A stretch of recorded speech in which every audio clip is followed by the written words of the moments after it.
Welcome back to another episode of the Bourbon Lens. And like we promised, we're talking about Wild Turkey, non-age dated, 8-year age dated, 101. Which one is better? We'll find out. But sit back and buckle in to the latest episode of the Bourbon Lens. Scott, we're back. We're going to do another short episode because it's summer and we know your attention spans are very, very short. I know mine is, always. I'm like a little mosquito that you're trying to get rid of. I just kind of stick you for a second and I'm gone. And then I'm with you for the car ride because it was 20 minutes later and you're still scratching your leg and you're pissed off.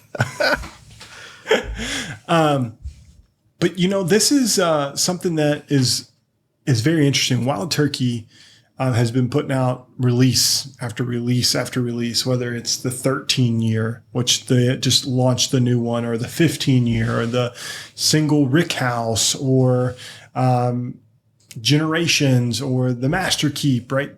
They've done age dated, big and bold, but to bring back really as the Russell family has so adequately called him Mimi over the years, right?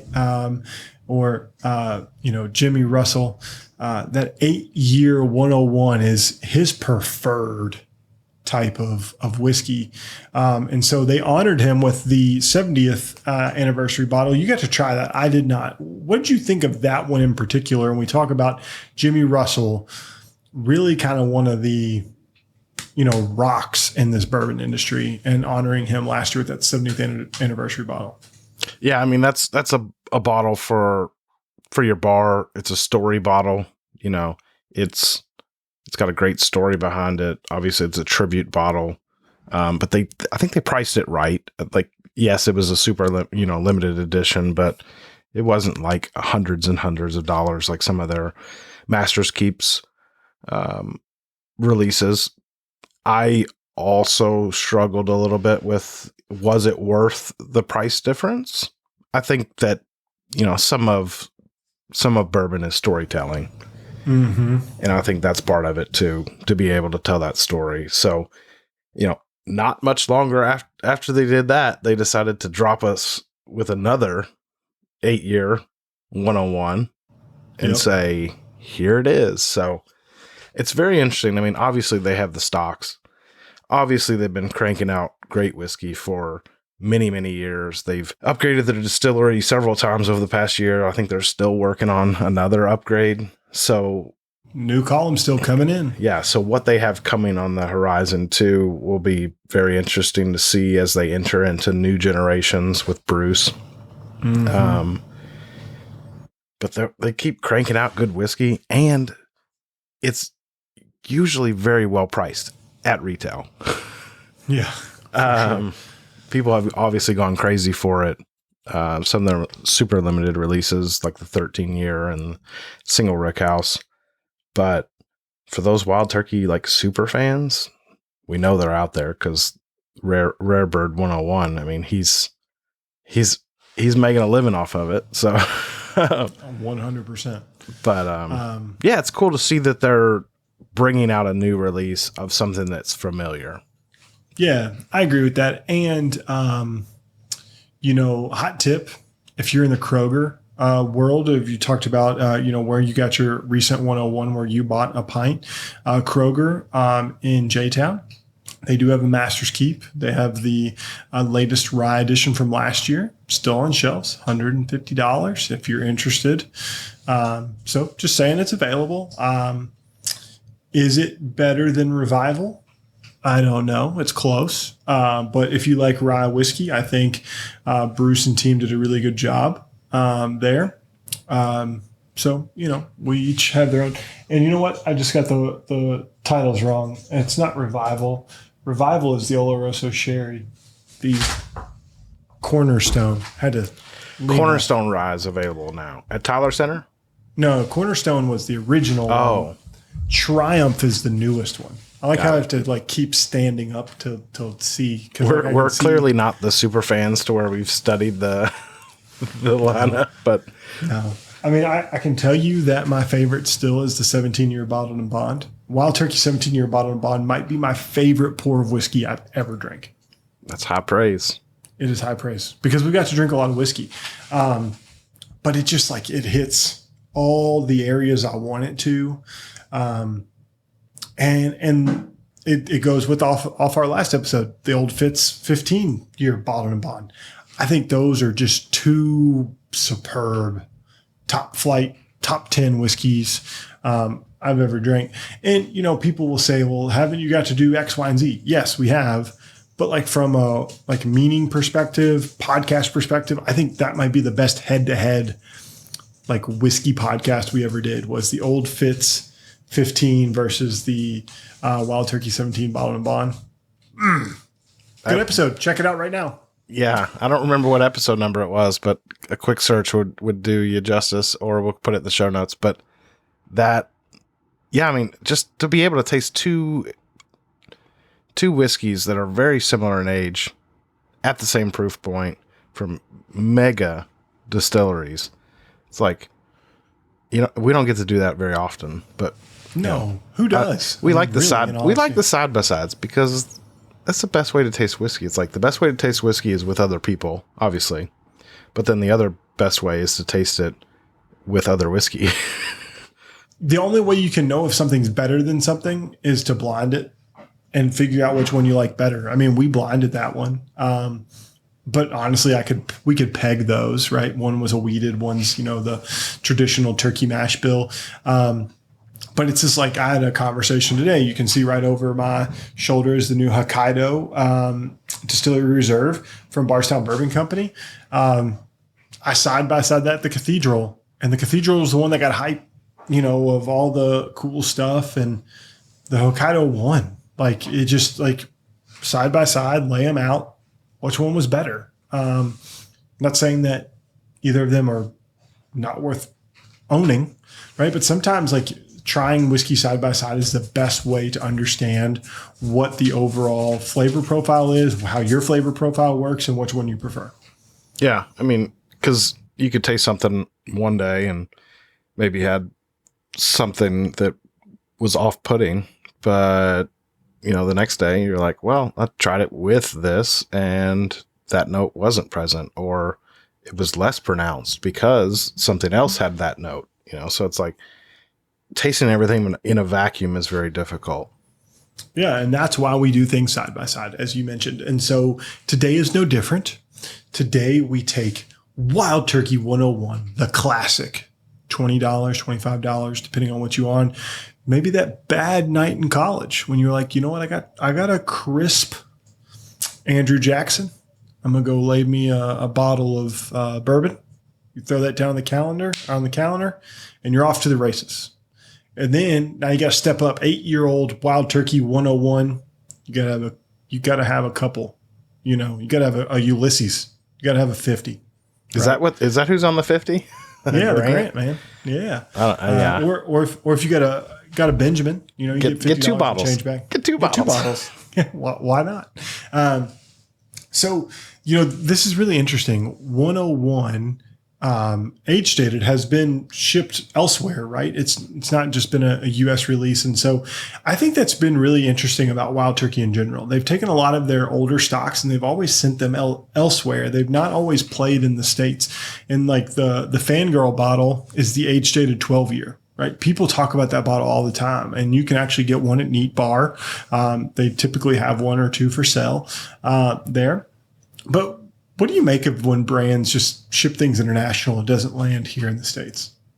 Yeah, I mean, there's so much good whiskey in the States already. So it's kind of like they're just making a mythical bottle.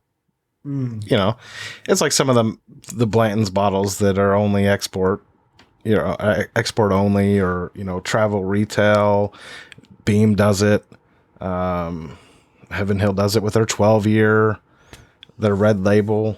Like now they do have it at the gift shop now, or one of the gift shops, but it creates buzz.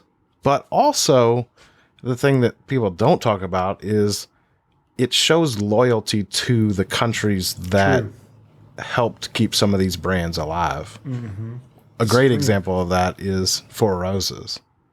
Four Roses was export only period for a period of time. So it's like, I feel like they need to have some special releases that only go to certain export markets but I think Wild Turkey is one of those brands. It's super recognizable. I don't know, I've never been to Japan or Australia. Yeah, Australia, but it's like it seems like that bottle would carry some weight, kind of like Maker's Mark, that red dip wax. It's like, oh, where's that turkey? What's that? Yeah, and you can go listen to the story of Wild Turkey, and Bruce tells it very eloquently on how it was created, and I think it resonates with people. And if you've gone and taken a tour and gotten lucky enough to have Bo as your tour guide, you can really feel the passion around that brand. And I think that's the beauty of bourbon, as you mentioned, is the story, right? Going back to Jimmy's bottle. It's about storytelling. And I think Wild Turkey tells a story better than most because of the lineage of the distillery and the distillers. Having Jimmy, having Eddie, now Bruce, be all part of that, over the last basically 100 years. Not many people can say that. Actually, no one can say that but Wild Turkey. Yeah. And I mean, huge props to Campari too, because they could have chosen to like push that to the side, but they recognized like the family, the Russell's family, is so valuable to their story, and to the whiskey. Obviously they made it. There's hundreds of people that have helped make Wild Turkey, but the Russell family is like what has built the brand, what has made it consistent, what has ensured that it is the same Wild Turkey 101 that you come to love and expect. Yeah. I know I can't. I could never tell you like, oh yeah, this Wild Turkey 101 is from whatever year. Like, some people, super fans probably could do with date codes and things like that. But I mean, Wild Turkey has a certain profile. Like it's recognizable. So like when they build upon it and do things like that, I think, Campari, a major conglomerate brand like that, it's like, all right, but there's still that sense of small town distillery. Yeah, I mean, I get that every time I go to Wild Turkey. Wild Turkey is Lawrenceburg, and Lawrenceburg is Wild Turkey. Nothing, no bones about it, right? And one of the things you expect, you've come to expect as a Bourbon Trail visitor, is Jimmy Russell sitting there greeting you as you come into the gift shop. Now, Jimmy's getting up there in age. He'll be 90 plus years, 71 years in the distillery coming up this year. But, that keeps him alive. That keeps him going, which is super impressive. And, Eddie's chugging along and Bruce is chugging along, doing the barrel picks and leading the rye whiskey charge. And I think those are the cool things that, we got to go to the Generations dinner, luckily enough. Again, shout out to the PR teams that help us get to these things, Allison PR, and the Wild Turkey team for valuing us. But you could tell, like, people just showed up in droves.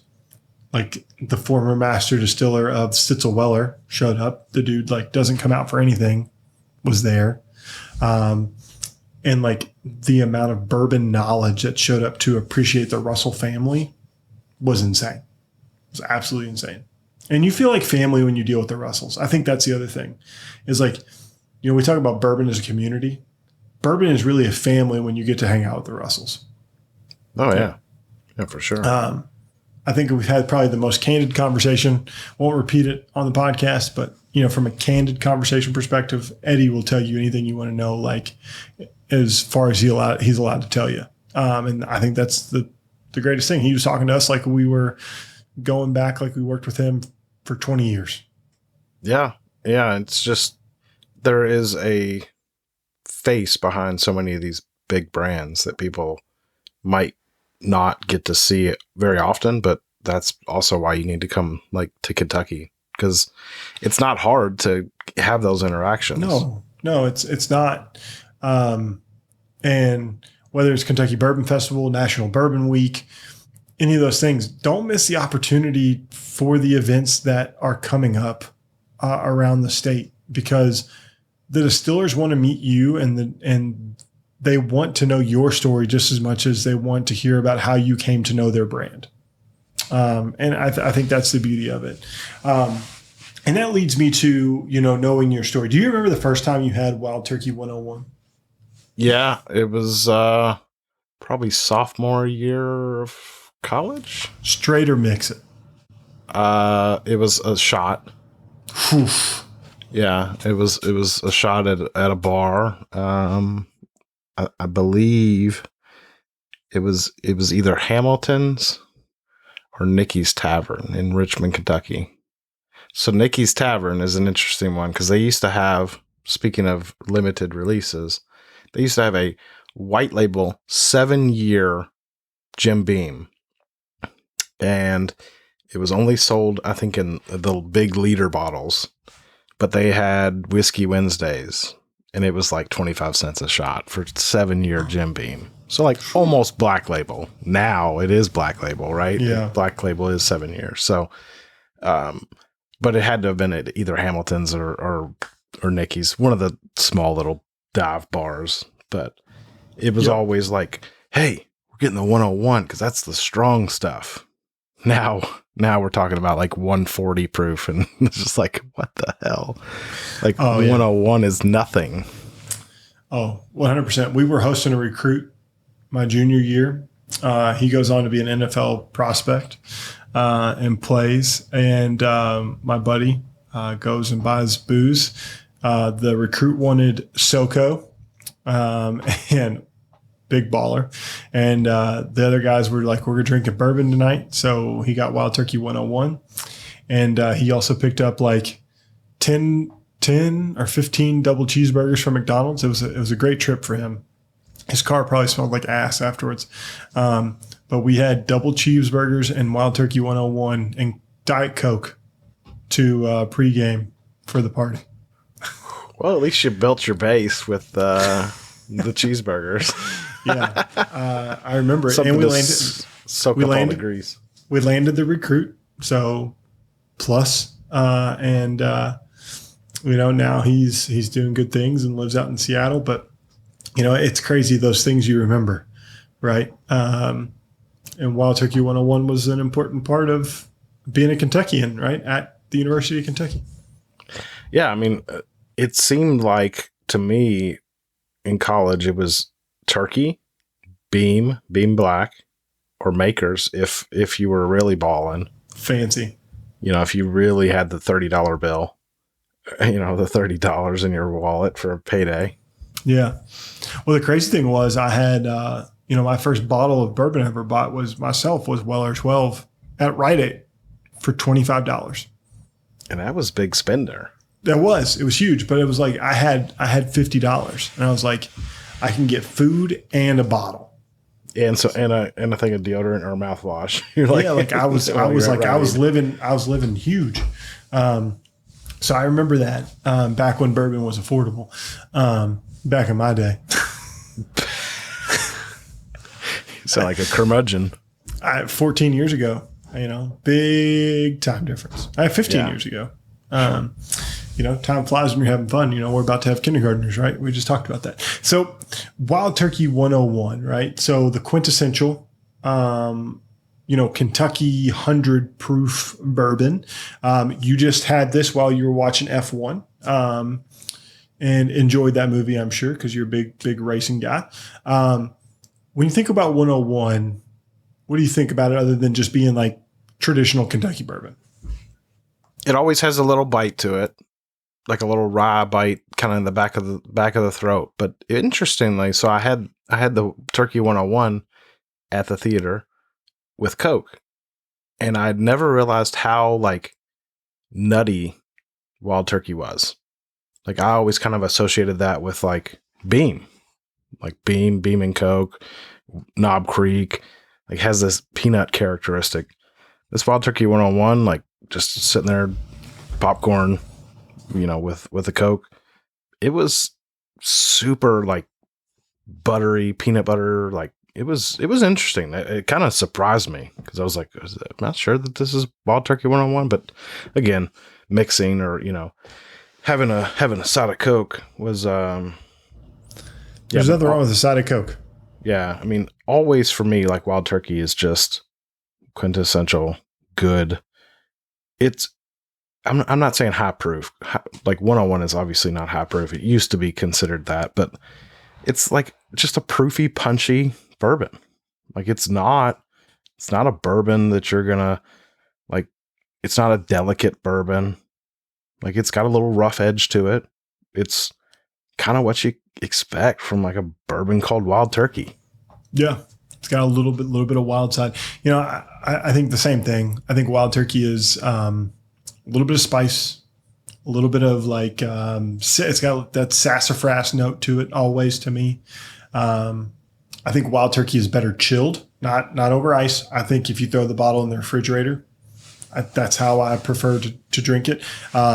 Jimmy likes his bottle cold as well. He throws it in the freezer, but I like Rare Bird cold. And I like Wild Turkey Cold 101. But I think with a Coke would be really nice to accentuate, balance out the sweetness of a Coca-Cola with like the spiciness of the rye, and probably would elevate some of that sassafrasy root beer nuttiness type deal going on there. Yeah. Now we double and we go to $45 from a price point perspective. We go to an 8-year age stated, also 101 proof here in the States. This is the same thing we just talked about. Like, we can probably assume that Wild Turkey 101 is probably between 4 and 6 years old. My guess. Yeah, I think it's probably accurate. Probably 4, 6. It might. I mean, obviously they don't have age restrictions because it's not bottled in bond or anything like that. So it probably could be a little bit of that spice rack experiment. Like, I think we might need a little bit of these barrels that bring up the spice characteristic. Maybe these that bring in the sweetness, younger for that corn sweetness. Well, and that's why I'm saying the 8 could be 8 to 10 years old, right? They could be balancing that with older barrels, right? So like I'm going to give them a little bit of leeway on the price point, because we could be getting 10-year mix in here. Because if you go to Russell's 10, you're not paying much more than that. You're probably paying maybe $5 more. So they could probably be blending back some 10-year in there to give it the depth and complexity it needs at 101 proof. Because I think Russell's 10's 90 proof. Yeah. So I just kind of had that epiphany here as I thought about that, is they could be blending back some older barrels that may have some off profile notes into that 101 to make that up, because they can't produce enough 13 or enough 15 probably to really like saturate the market and not keep that in LTO. So it's like, why not take some of that's kind of close to maybe fitting that profile and blending it back into the 101.8. I think that gives them a nice avenue, not to just stick it in Russell's 10 or stick it in, Kentucky Spirit or something like that. Yeah, I mean, it's they clearly have the age stocks to play around with.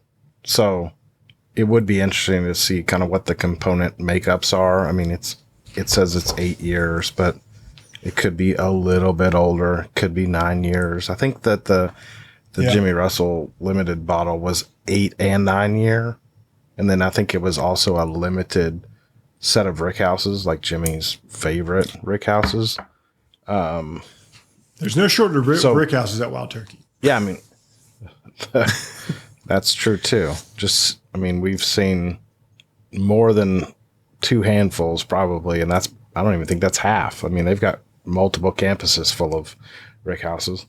Russell's is a great example of that. They've got single rickhouse releases, but like this 8 year, like tasting it again, like I've poured it several times, admittedly. Like it's just damn good, but it doesn't have the bite that I expect from like 101. It's more desserty, but it also has like a little bit of like lighter, like citrus notes that I didn't really expect from Wild Turkey. Like orange oils, like citrus, maybe a little bit of a little bit of like lemon orange. Look at you getting to the tiny details. What's that? Look at you getting to the tiny details. Well, like I'm going back to it because I'm like, I just poured a little bit more because I was like, the first little bit didn't last long. That's a good thing because that means that the whiskey is enjoyable. Well, I don't think there's any doubt that's the thing. It's like, if I saw this on the shelf, would I pick it up? $45, probably. 8-year-old. We just talked about this last week, but 8-year. We know the $10 per year. Like, that's come and gone. It's back. It's, everybody does it for limited releases, but like, this is supposed to be a more like regular release. Yeah. So like, they just slam the bottle down on the bar. We're like, here, it's $45. It's 8 years. Take it or leave it. Is it going to knock off the Wild Turkey 101 off the shelf? I don't know, because I think the market's probably different. Yep. Wild Turkey 101's for the people that are just looking for the little punch. Maybe they don't have a lot of experience with bourbon, but they're like, hey, just go for the higher proof stuff.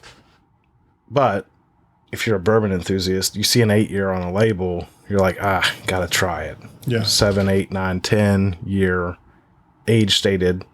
It draws a lot of interest for the bourbon enthusiast that wants that age. For sure. And I think that's what Wild Turkey has done in particular in a shelfer like 101.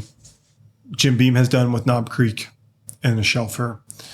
I believe is the dawn. Everyone talks about the doom and gloom, the whiskey glut, all these things. We are actually like, reframe your mindset, because we're consumers. As the podcast, as Scott and Jake, as the Bourbon Lens Patreon members, shout out to all of you all across the United States. As you general fans, as whiskey consumers, we are entering in the golden age of the whiskey consumer. You're going to get more age stated. You're going to get more access, more limited time offerings. You're going to get all of that. And this is just the tip of the iceberg, because these people are sitting on millions of plus barrels, and millions, plural. Yeah. So like, just sit back, wait, and enjoy the ride, and buy while it's high. Because you're going to get opportunities to buy these whiskeys at never seen before prices. I truly believe that. Reframe your mind. These businesses are still growing. Whiskey is still growing as a category, like 1-2% growth. It's not the hockey stick, but this is the time as consumers, we should all be rejoicing that we love bourbon. Bourbon's not dead. Bourbon's just going through a change and a metamorphosis. Yeah, and like you said, sit back and enjoy the ride, because it's probably not going to be like this forever. Again, we said that years ago when age statements started disappearing. But now we're going to get age statements. We're going to get limited releases. You're going to see a lot more limited releases, but you also got to just enjoy the ride and make sure that you're not doing that FOMO thing and be like, I'm missing out on. Yep. I'm missing out on that release. I didn't get this release. I got to go hunt that. I got to go overpay for it, because now that you've built like your bourbon community, your whiskey community, hopefully, you can be like, oh, I'll let my other friend buy that bottle and he'll bring that to the bottle share, and I'll bring send me this a sample one or whatever. Yeah. And we'll do a swap or whatever, but don't feel like you got to buy every single limited release that comes out, because it's not possible. We know that. I mean, brands used to put out like 1 or 2 limited releases a year. Now they're putting out 10 plus a dozen. Or some brands are only putting out limited releases. So it's like, don't feel like you got to get them all. I mean, that's kind of an interesting thing, like how that's changed. Oh, 100%. And I'm still waiting on like brands like Jack Daniels. Will Jack Daniels put an age statement on Black Label? Right? Will, because they have a 10, 12, 14, maybe 18, coming out. Like all those label approvals just got posted. Thank you, Jacob Kuiper, Coming Whiskey. We've got a lot of these things happening. Age statements are here for the next 5 to 10 years. Enjoy them while you got them. Yeah. Well, you say that about Jack. That's an interesting point, because I think they used to have like a 7 or 8 year Black Label. Double black label. But they just came out with that McLaren bottle that is old number 7, but it's at 86 proof instead of 80 proof. So we know that they're at least considering treating Black Label as something, where we can play around in that too. So maybe they've got bottled and bond, but they changed the bottle. But Chris Fletcher has 110 warehouses to play with. Yeah. Maybe like a 6, 7, 8 year, 7 year old number 7. Hey, sign me up. I'm in. Sven Jensen, hit us up. Marketing experts here on the Bourbon Lens. I think, again, like we talked about last time, if you're looking for like an everyday, you want a bottle to mix whatever, go grab your $20 bottle of 101. And if you want that special edition, you want to show up an 8-year-old bourbon to a party, or you want something more elevated on your bar, grab the 8-year. I don't think you're going to be disappointed whatsoever. And make sure, no matter what you do, you tell us which one you like, which one you prefer in the comments. Make sure you like, subscribe, all of that stuff down below. It'd be a huge help to us. But we really appreciate you listening to this next quick episode of the Bourbon Lens. Who knows what's next? Short, long, whatever. Make sure you're following and subscribing to everything that we do, and we'll catch you next time. Cheers. Cheers. Thanks for listening to this episode of the Bourbon Lens. Make sure you're connected with Scott and I via social media on Instagram, X, and Facebook. We'd love to connect. And if you're more the professional type, follow us over on LinkedIn. If you want to know more about Bourbon Lens, make sure you're subscribed to our weekly newsletter, The Weekly Pour. For exclusive content and more, check out Patreon. Follow us there at Bourbon Lens. And last but not least, on your favorite podcast listening app, make sure you're subscribed, because every Monday, Scott and I release a podcast, and we would love to have you here listening to the newest features and the newest whiskey news. And until next time, cheers.